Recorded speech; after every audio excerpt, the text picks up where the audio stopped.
আসসালামু আলাইকুম। আজকেও চলে আসলাম নতুন একটা ভিডিও নিয়ে আপনাদের সঙ্গে। যে দেখেন, আমার এক আত্মীয় বাসার জন্য খাবার পাঠিয়ে দিয়েছে। গরুর মাংস, রুই মাছ, মুরগি, তারপরে দিয়েছে পোলাও।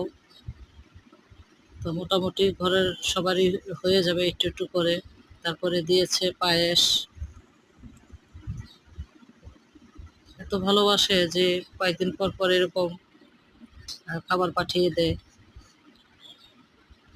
তো অত্যন্ত ভালোবাসে, যার কারণে মাঝে মধ্যে সে এগুলো তৈরি করে পাঠিয়ে দেয়।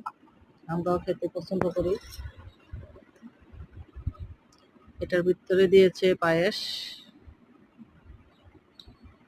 পায়েসটা ঘরের সবাই পছন্দ করে, এর জন্য এত বড় একটা পটের মধ্যে দিয়ে দিয়েছে যেন সবারই হয়। অসাধারণ লাগে পায়েসটা খেতে।